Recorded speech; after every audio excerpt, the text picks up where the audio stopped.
When we talk about slavery in the Bible, in your own point of view and perspective, what is it? Slavery lasted for over 400 years. 60 million slaves were taken from Africa. Only 12 million got to their destination. 48 million died on the way. Look at the way we suffer before we get to the white man's country. And you are telling me there is a place called heaven in the sky. This man sounded so sure, as if he had done deep study about this facts.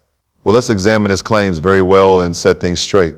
First, the claim that slavery lasted 400 years. If we're talking specifically about the transatlantic slave trade, that time frame is broadly accurate.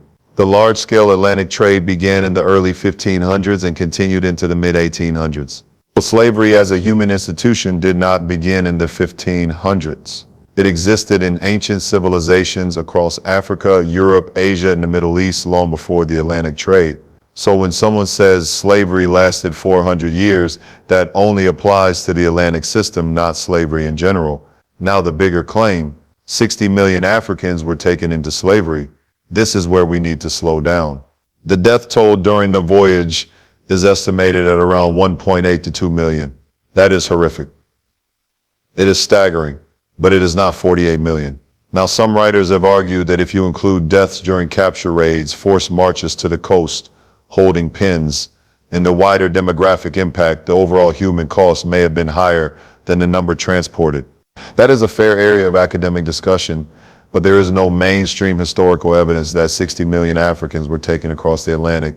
That figure is not supported by leading scholars or by the most authoritative databases we have. Correcting inflated numbers does not minimize the atrocity. 12 million people forcibly transported, nearly 2 million dying in the ocean.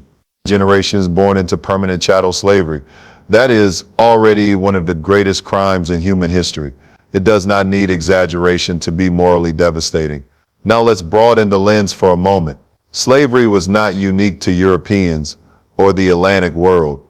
Ancient African civilizations also practiced slavery. For example, in the Bible, the Egyptians are recorded as enslaving the Israelites. The book of Exodus describes their experience as harsh and oppressive. The Israelites themselves also practiced forms of servitude. However, the Mosaic law placed limitations on how slaves were to be treated. Hebrew debt servants were to be released after 6 years, according to Exodus 21. This shows that although God was not against slavery, he didn't approve harsh treatment of slaves. It is also worth noting that Europeans were enslaved as well. Between the 1500s and 1800s, North African corsairs captured European sailors and coastal villagers. Some historians estimate that between 1 and 1.25 million Europeans were enslaved in North Africa during that period. But here's the important distinction. The transatlantic slave trade was industrial in scale, racially codified, hereditary, and foundational to the economies of entire colonial empires.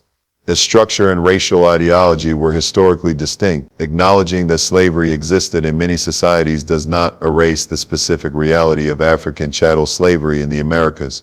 The main point of that gentleman is that we should have nothing to do with God because he endorsed slavery, and he made it sound as if Africans were the only ones who suffered this inhuman atrocity. As we have seen, the slavery God allowed was more like an apprenticeship. He didn't support harsh slavery. Almost every continent, one way or another, suffered from slavery.